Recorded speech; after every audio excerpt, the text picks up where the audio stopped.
影得特色嘢，坐前啲。嚇？影得特色嘢，坐前啲。坐前啲。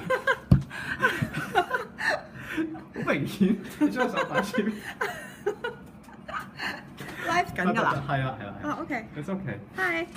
Okay, 我哋等30秒度咯。Okay, we're gonna wait for about 30 seconds for the crowd to actually come in, and then we'll get started. So, hey guys, so if you guys haven't, hey Zora 喺度啦。Oh, Zora. Hi, I miss you. So if you guys haven't been to this, this is actually one of the things that I do. It's called #HoInterview. What I do is I pick someone who's from Hong Kong to talk about their experience, their perspectives of Hong Kong. I talk about what they like, what they don't like. I ask them a little bit about their personal lives and all that. So today we have Isa. Hi, everyone. Isa is a good friend of mine. She used to be, she was in the legal industry. She used to be a lawyer. Boring. and then currently she's actually a wedding photographer / new skin distributor. So we actually see each other pretty much every day. Yeah, too much. Too much, right? Yeah, and she has a boyfriend, in case you guys are wondering. So we have about 56, 58, 60 people checking this out. So guys, so this is how the interview is going to go. For the first 30 minutes, I'll be asking the questions towards Isa. And basically after that, we if you guys have any questions that is relevant to the topic that I'm talking to, you can type it out, but I don't necessarily ask Isa right away. So we're gonna have like a 15-minute Q&A session, or 5 to 10-minute Q&A session afterwards. So you guys can just shoot any questions you want to ask Isa, and I'll pick up the interesting one to ask her about. And then we'll last the whole thing for about 45 minutes usually, okay? So, without further introduction. I feel like a celebrity. Hi. Isa, yay! I feel like we need some music going on. Okay, so Isa you're originally from Hong Kong. Yeah, that's right. Okay. I was born in Hong Kong. You're born in Hong Kong, but you actually lived in Australia for a while. I moved when I was 10. So, hence the Australian accent. Moved to Sydney with my parents, and then after I graduated from university, I came back to Hong Kong. Okay, so you've lived a lot of your life in actually Australia. Yeah, that's right. Okay. Until I was 20-something. Okay. Yeah. And when you came back to Hong Kong, did you start it off just working, or were you just like studying still? I had to do 1 year of studies in Hong Kong to qualify as a lawyer in Hong Kong, because I did a double degree of finance and law. Mm-hmm. So when I came back to Hong Kong, I already had an offer at a very big international law firm, and then studied for a year and then started with that law firm. Okay, so why did you pick law? I actually wanted to do finance only, because I was always very interested in business and becoming an entrepreneur. So I picked commerce, and I got very good grades, so I did law as well. She does look kind of smart, I right? got into law. Yeah, Okay. I didn't actually want to be a lawyer. You didn't want to be a lawyer? No. Okay. No. But I think a lot of people who do finance and law, they end up either in Australia, that's the case anyway, they end up either working in a law firm, in an investment bank, or as a business consultant in one of the big groups. And I couldn't really see myself in an investment bank because I'm not quite that type. I'm not very aggressive. I don't like working very long hours. And I had, I just so happened to get an offer with a very big law firm in Hong Kong. So I thought, in the absence of anything else, I might as well just take it and move back to Hong Kong, because I always wanted to move back.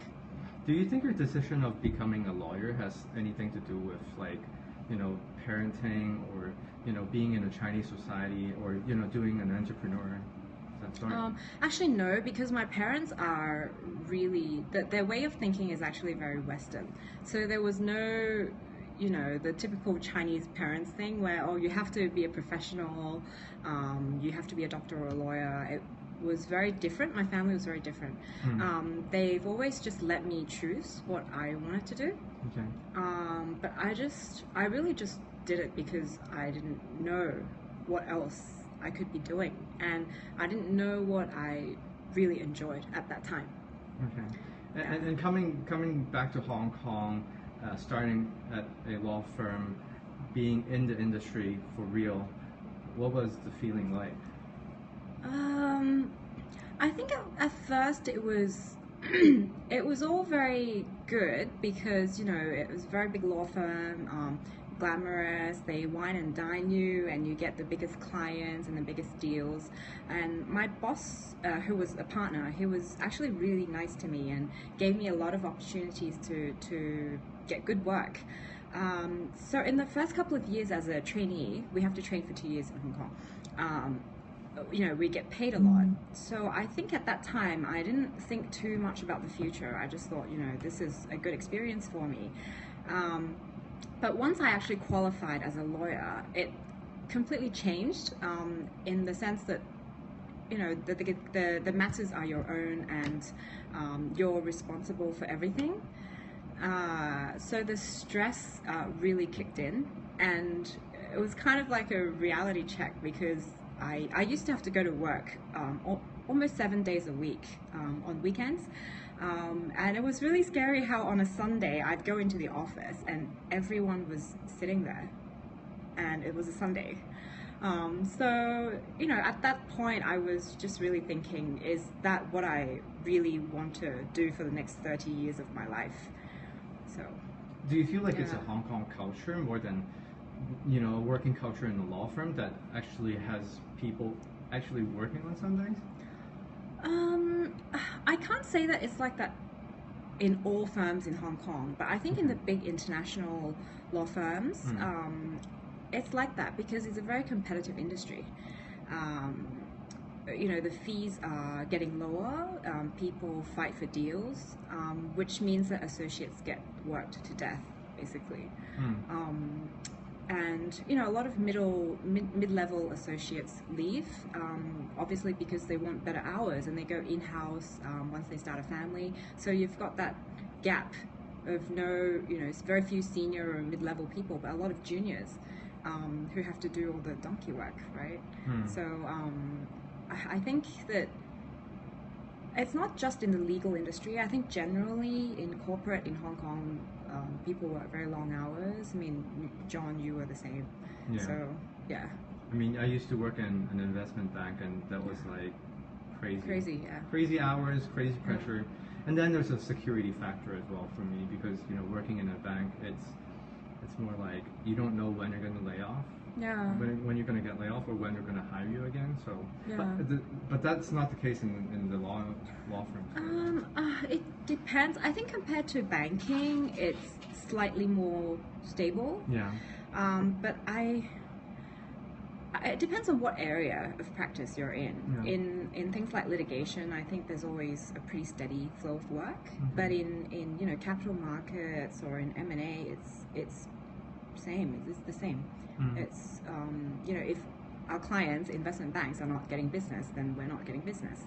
So it's very market dependent in that sort of area of practice. And you said you wanted to do a business, or you wanted to study business?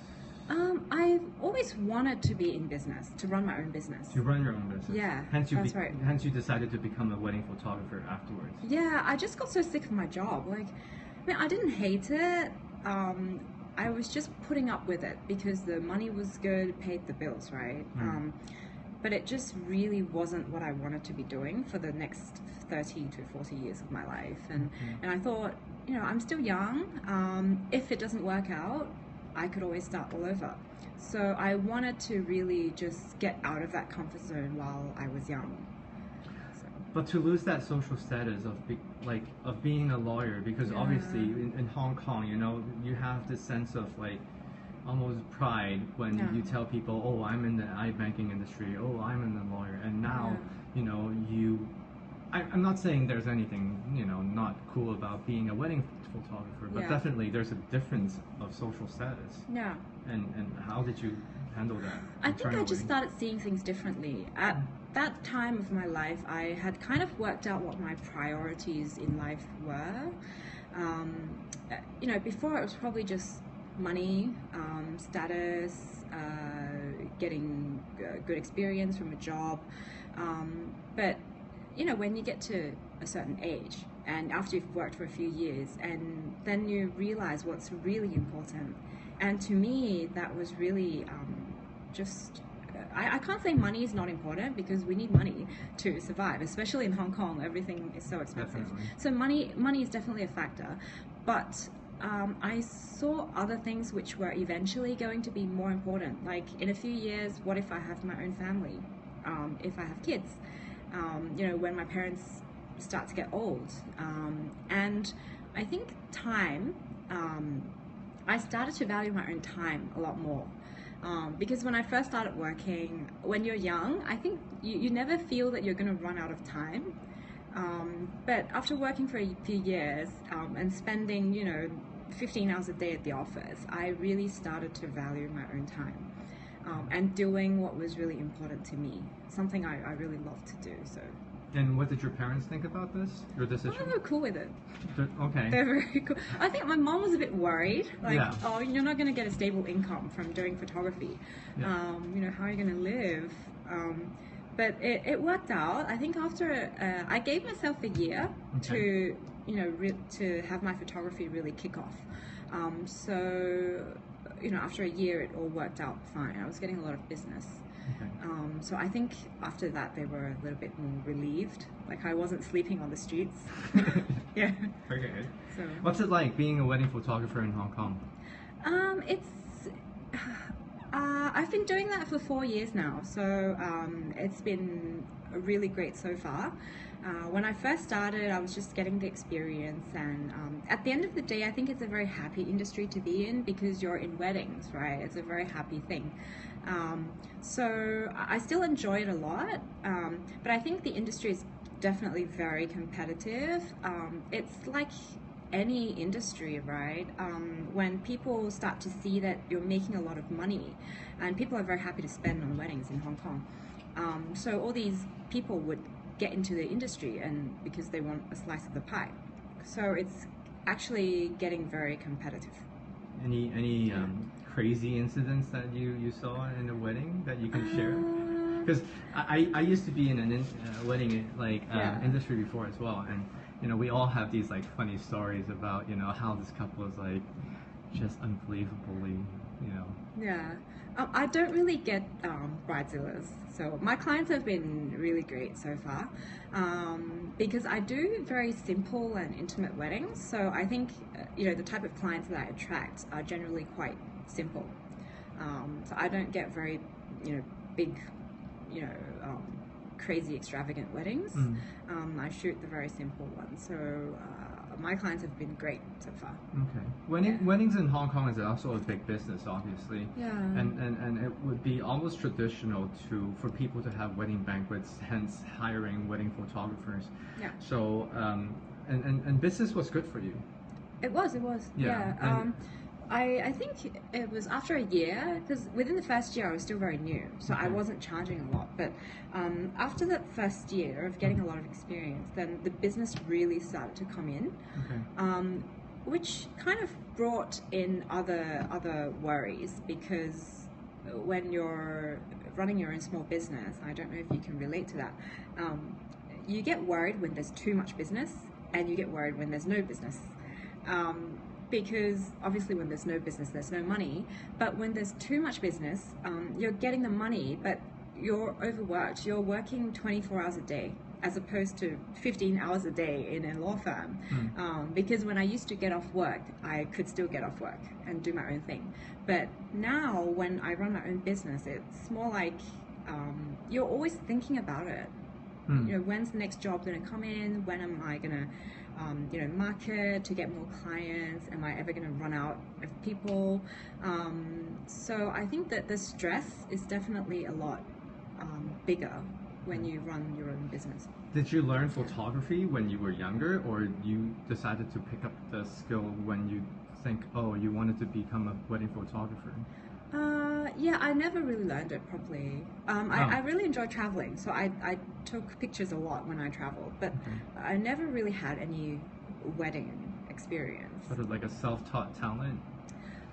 I think with anything, it's the same. It comes through practice, right? Okay. So I just took on a few free jobs at the beginning, and was assisting some photographers at the time. Okay. So that was how I got started. And what do you love being a photographer? Why do I love it? Like, yeah, what is it in photography that you love about, or in wedding photography? Yeah, I think, like I said, it's a very happy industry, because it's basically the most important moment of my clients' lives, and just to be able to be a part of that and to document that for them, it is a very big responsibility. And when my clients come back to me after they see the pictures and they're like, "Oh, thank you so much," it's the sense of it's the reward, I suppose, that comes with it. Yeah. And you prefer taking photos of people or scenery better? People. I'm just curious I love myself. people. You love people. I love people. Yeah. Okay. Cool. Yeah. All right. And moving on. So I mean, it's a big change here we're talking about. But I want to shift gears because we have Isa. She has quite I would say quite a typical background, as in a lot of people from Hong Kong actually would spend a lot of years out overseas, Yeah. whether it's from UK, whether it's from Australia, whether it's from America. And then you come back to Hong Kong to pursue your dreams, to do a business, or to become in a certain industry. What is it in Hong Kong that you want to come back? I think Australia is a great place. The weather is great. The beaches are nice. There's a lot of space. But I think in terms of opportunities, business or jobs, in Hong Kong, there's a lot more room for me, which was why I came back. I just thought that I could proceed a lot more quickly, Okay. as in get paid more. And I think, I don't know if this is entirely, put it this way, I think that for women, especially for a Chinese woman, working in corporate, I think there's much less of a glass ceiling in Hong Kong. You mean equality in terms of yeah, between especially the sexes? in the legal profession. Say in Australia, I think a lot of upper management in legal are still quite male dominant, but in Hong Kong, I think it's quite equal. You Okay. get half. Yeah, this is a topic that I haven't just explored much about, but we always talk about there's an inequality in terms of like a workforce. The male making more money than a female because of the same position, but you don't have that sense. How about outside of the career industry, besides like law firms, the friends do you feel like the girls they have an equal opportunity to work in Hong Kong as well? I would think so. Yeah. In fact, I think girls probably make more money in Hong Kong. Really? I don't know if that's true, but definitely a lot of my friends, they're very well paid, professional ladies. So most of them are in legal, but some are not in banking. And a lot of female entrepreneurs in Hong Kong. And now we're in the topic of talking about women in Hong Kong, which Yeah. is why I want to jump into is that even locally speaking, or people that would come from overseas, they perceive women in Hong Kong as something that's quite unique. As in, I have friends who tell me that people like girls in Hong Kong, they're very materialistic and so. Why do you think Yeah. it's that way? I think it kind of relates to what we just said before. A lot of women in Hong Kong do have that spending power, right?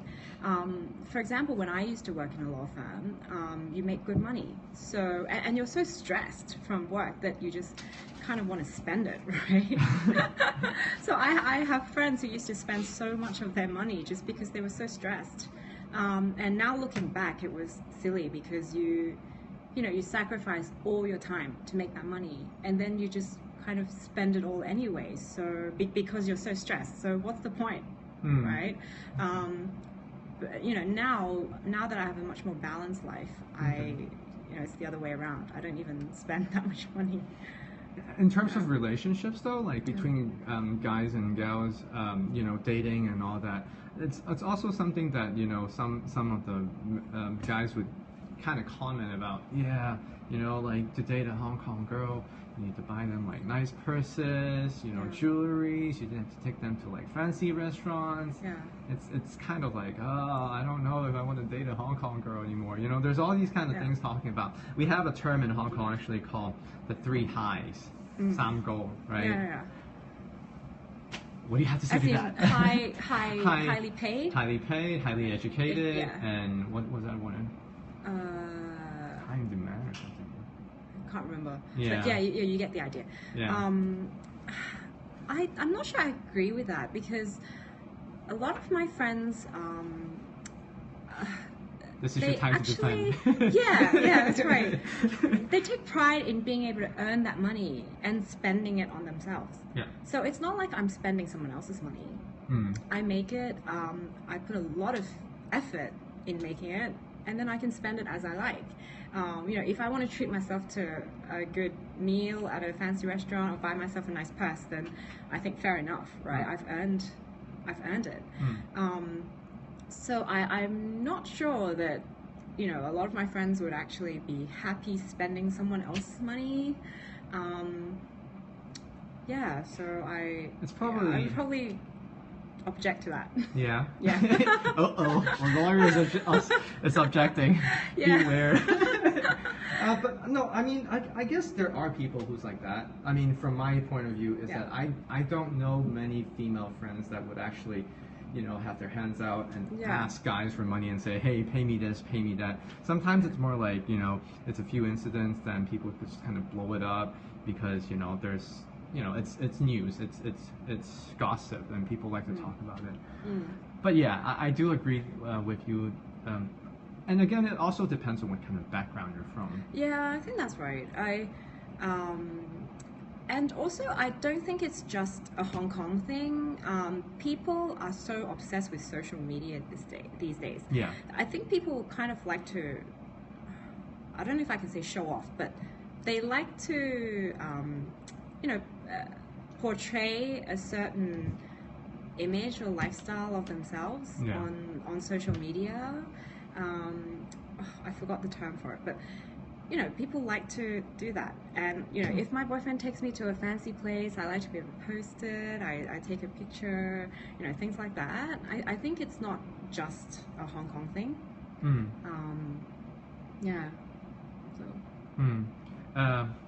Yeah, I mean, even in West Coast of LA, you have people that's super. I guess it's because we're such a small city, and it's easy to put a label on people and say, oh, Hong Kong girls, materialistic. When in fact it's not everyone like that. It's not the majority of people like that, but that's just how people perceive it.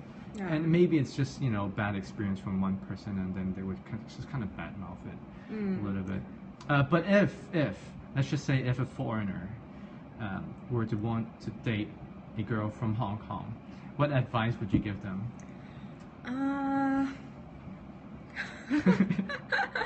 I think, to be honest, it's unfairly easy for foreign men in Hong Kong, because I think there's such a shortage of men in Hong Kong, full stop.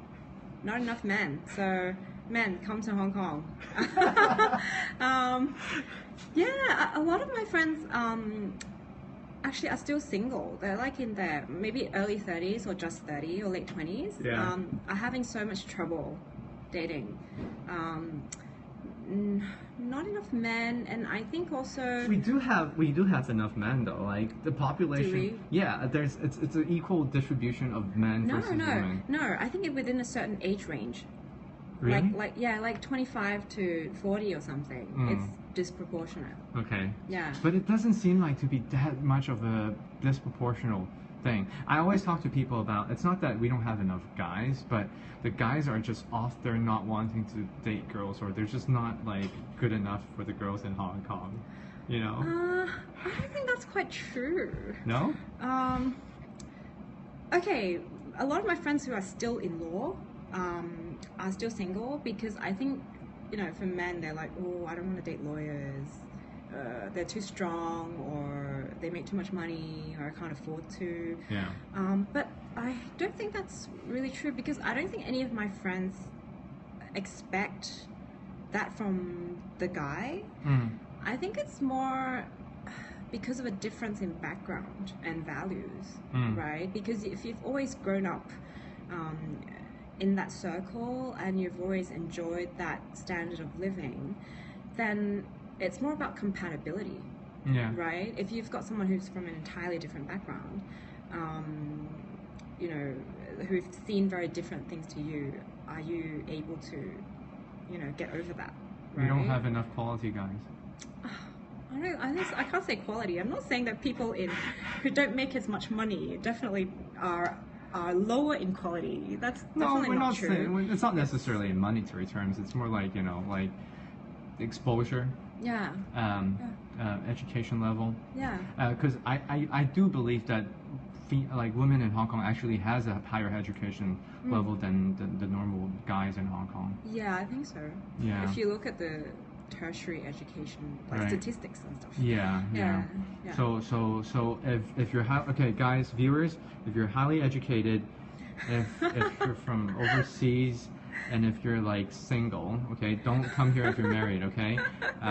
Contact Isa and she'll hook you up with some lawyer girlfriends. Yeah. But I don't know about lawyer girlfriends, man. See? Even John has that mentality, right? It's true. They are kind of like in the arguments. What's wrong with us? No, not to you personally, but I don't know. It's more like a joke than actually reality. Yeah. But I do know a few lawyers that's really good, and like female lawyers that loves to argue. They just can't pull themselves out from that profession, and they apply any of their thinking in like personal relationships and all that. But if anything, I think the issue is just going to be that they're not going to have any time for you. They work 15 hours a day, no time for dating, right? Okay. That's her advice. Don't date a lawyer girlfriend. That's why it's so difficult, I think. Okay, so jumping to a more serious topic. Now that you've actually shifted and do less of wedding photography, and you've actually, you know, in this industry of network marketing, Nu Skin in particular, because if you guys haven't noted, if you missed the first part of things, Isa is actually working in the same office as I do in Causeway Bay, and so why network marketing? Because it's just better. Now you're just selling it. That's the point of this interview, isn't it? No, I mean, I don't know if you guys are familiar with the Rich Dad, Poor Dad concept, where there's 4 different quadrants of people. An employee, a small business owner, an entrepreneur, like a big business owner, and an investor. So I've done 2 of those things. I've been an employee in a law firm. I've been a small business owner in my photography business, and now I'm in Nu Skin, which is the entrepreneur big business model, basically. I think, you know, John can probably do another session explaining that. So I've been through both of those things, and I just couldn't get what I wanted. I think to me, there are 3 things in life that I really have to have. First, financial freedom, so the money to do what I enjoy doing. Time, having the time to actually spend that money, as I said, right? And to spend it doing something I enjoy. And third, I think health, very important. Without health, you can't even do any of those things. As an employee and as a business owner, I don't think that I could get all 3 of those things. But in network marketing, I think once you've spent that 3 to 5 years building that business up, you can actually enjoy all of those 3 things. And for me, it was a no-brainer. Like, I saw the way people were living. 5 years as a lawyer, 5 years as a small business owner, and 5 years in Nu Skin, in network marketing. Just completely different lifestyles. And to me, it wasn't even a choice. So you just decided to do Nu Skin like that? Yeah, I heard it and I just signed. I'm like, where do I sign? I think to me it was brand new. I hadn't heard of Yeah, I was kind of I vaguely knew what it was about, but I didn't have any details, didn't know exactly how it worked. So the first time my friend introduced it to me, I was like, oh, this is awesome. You know, why didn't you tell me earlier? So I signed right away. You know, it's not like traditional business where you have to invest a lot of money. You don't need a big capital. It's just using products, right? So I was going to use that money on other products anyway. So to me, it was a very good opportunity. And what did your friends and family think about, you know, you switching to another industry, which is even more, what would I say? Unconventional. Unconventional, yes. Yeah. I think my parents were okay with it. As usual, they don't really care what I do as long as I'm happy. I want to know your parents. I need my parents to know your parents. Yeah, I think they just trust my judgment. Okay. My mom, at first, I think she was just confused. Like, what are you doing? You know, you gave up a lawyer role to be a photographer, and now you're doing something completely different. Yeah. I think she was just concerned. But there are always going to be people who don't understand. But it's to me, it's just so clear. I know exactly why I'm doing it. It's for that freedom, right? And I can't get it anywhere else. So, you know, I from day one, I've been really clear about why I'm doing this. And of course, there will be people who don't understand. I mean, when I switched from being a lawyer to photographer, there were lots of people who didn't understand. You know, people who tell you, you know, why are you doing this? I've got a friend who lost all his money, you know, investing in cameras, and then he didn't get any business, and then he failed, had to get a job.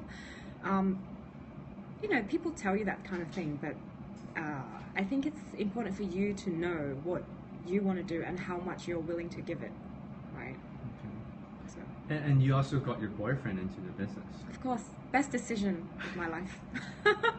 Yeah. I mean, Did he just jump in the boat as well, or what? Like, you know? Yeah, I told him. So I remember when I first joined, I got home that day. I was like, "Oh yeah, I signed." I was really excited, and he was like, "What? I didn't expect you to decide so quickly." So I asked him to go and have a look, and then he did, and then he thought it really made sense. The business model and the vision of the company, the technology, and you know the future basically of the company. So he was quite supportive. And then after a couple of months, he also signed up. He is also a bit like me in the sense that he likes to do creative things. He wants to do investment and funding for independent films in Hong Kong, and you don't make money from that. So we basically have to get ourselves sorted, be financially stable and secure, sorry, before we can start that project. And I'm very supportive because I think you only live once. So why would you want to spend, you know, 40 years of your life doing something you don't enjoy? But people say, like, as a couple, you're in the same industry, and that sometimes doesn't work because, you know, you're in the same workplace. You see each other every single moment. Yeah. Is it that, like, you and your boyfriend? Like... Actually, we don't see each other that much. Uh-oh. Oh, we work separately. Yeah, I don't know if you've seen any of John's other videos. We have a very flexible lifestyle and schedule. So it's very mobile, and we can work at the beach if we wanted to. Yeah. We can work in a shopping mall anywhere, a cafe. So he kind of does his own thing, and I see my own people. So we run kind of separately, but we work together quite well. I think that's the good thing about this business, actually. Your relationship improves because yeah, I think so. Okay, yeah. How so? Well, first of all, I think we have very similar values, right? We do this business for the same reason. We want to be financially independent, free, and also you know, have that time freedom. So when we agree on that, everything kind of sorts itself out. And this business is very much about communicating with people. So when you have that skill, it applies to relationships. Yeah. Okay. You need to talk to Sampor again. Yeah, you should totally be doing I know. Yeah. Yeah. Okay. So I think I'm pretty much okay with my questions now, guys. this is your time. We still have about 40, so the number of viewers are actually quite steady. We have about 37 to 40 people watching this. There was a time that we had actually more than 120, but 40 is a good number. So if there's any questions you want to ask about Isa, this is your moment. Let's just focus more on, herself and her businesses and not on her looks, because you guys want to be sophisticated, right? I don't want to How hear does those she questions. feel about Nu Skin being called MLM? It's just a label, right? Multi-level marketing is what it is. I think it's more important that Nu Skin doesn't see itself as just a network marketing company. Our company has a much bigger vision than that. We want to be the number one in anti-aging, and the business model is just a model. Why be limited by that, right? And I completely agree with that vision, because a lot of businesses use that model nowadays. In big insurance companies, Tesla is doing direct selling. So many companies that are fantastic are using this business model. So why restrict yourself by that label? Okay. But the revenues are down year over year. Oh, you're talking about the company. I think it's a comparison between, I think they're talking about Nu Skin, the revenues 2015 versus 2014. Oh, well, 2015 we had a spike. 2014 we had a spike. Yeah. If you look at, I think it's pointless to just look at short term, right? It's like the stock market, right? It fluctuates. Look at the past 10 years or 30 years. It's like this, right? Yeah. Someone asks, what books are you reading? What books am I reading? Oh. Another shameless plug. Yeah. 7 steps to become professional network marketer. Great book. I think to do anything, you want to be good at it, right? Yeah. If you're going to start something, you better kick ass at it. And that's my attitude. Working for someone. Be professional. Working for someone, isn't that the opposite to becoming an entrepreneur? Pardon? Working for someone, I guess the someone means for Nu Skin. Isn't that opposite to becoming an entrepreneur? We're not working for anyone. We're working for ourselves. It's so technically this is a partnership, right? So Nu Skin contracts with us to market their products. So we are all our own, business owners, actually. Yeah. For people who ask, Nu Skin is actually a listed company, so you can actually there's a ticker. It's NUS in the New York Stock Exchange. Does Nu Skin have medical research to back their claims? Yeah, loads. I think John could do 10 sessions on that. We have a very strong scientific team of over 100 full-time PhDs doing research and development. Without Nu Skin, you don't have a job. There's no working together. I don't get that. That means what happens if Nu Skin closes down, though, so you don't have the business? Well, I think if you look at the financial stability and backing of Nu Skin, then you would know. It's all transparent on the New York Stock Exchange. Look at the financials. We're a very cash-rich company, which means that a lot of businesses collapse because they're very, they have a lot of liabilities, but Nu Skin doesn't have many long-term liabilities.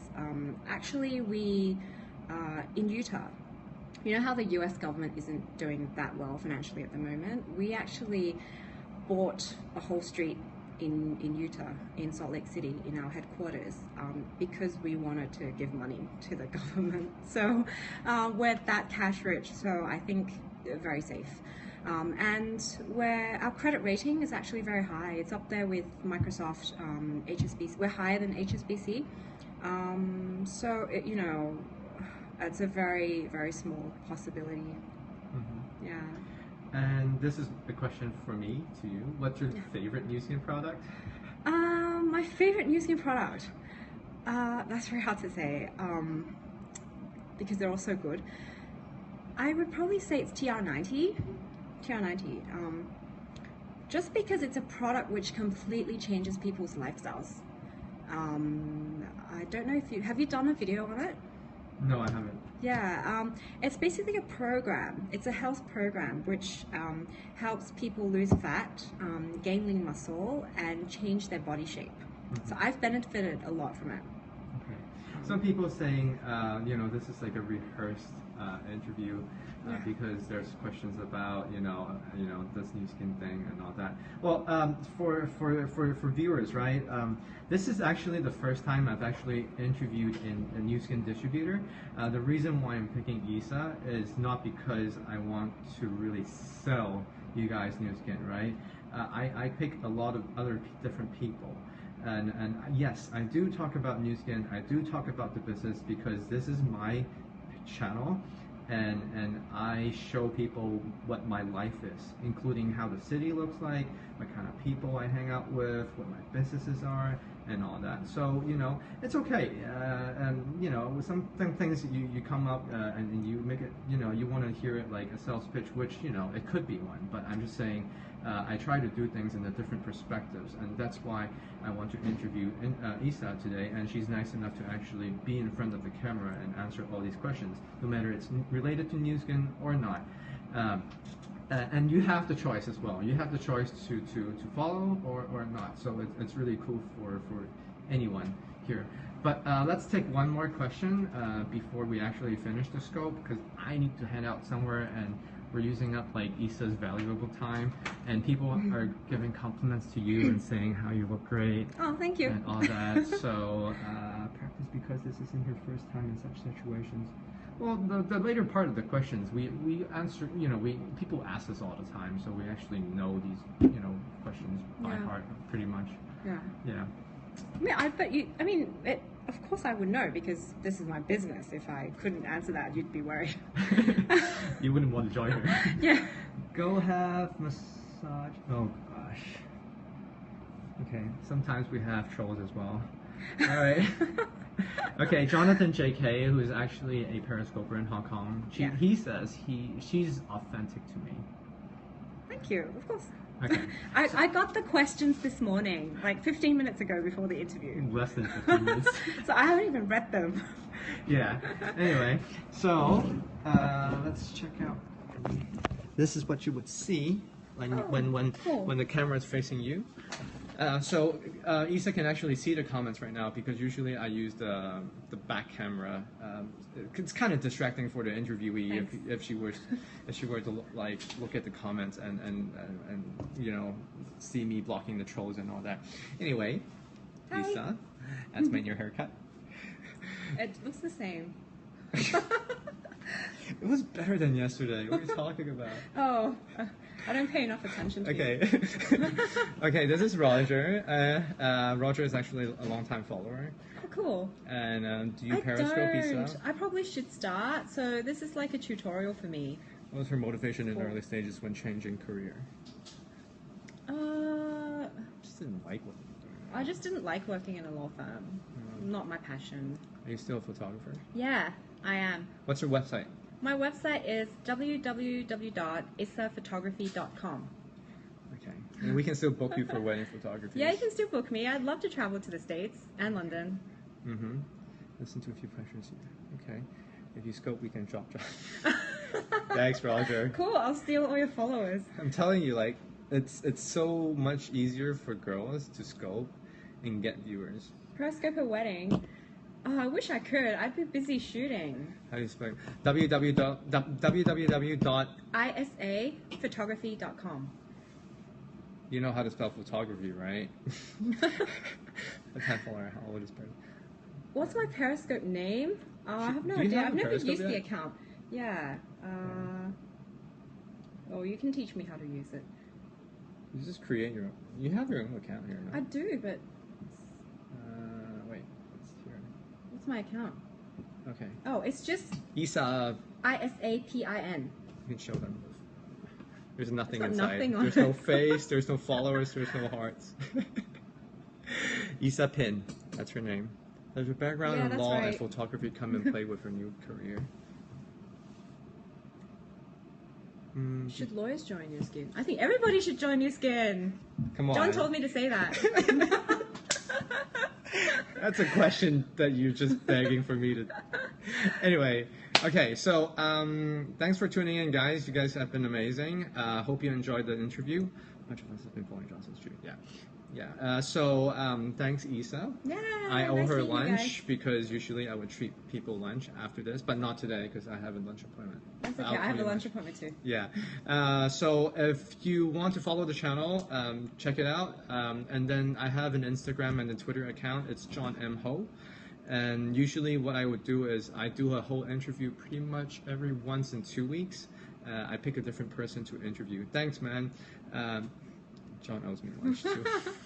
Yeah, these are all the long-term followers, right? Yeah, he owes me lunch too. Yeah, I owe a lot of people lunches, and I need to start thinking where to get the money now.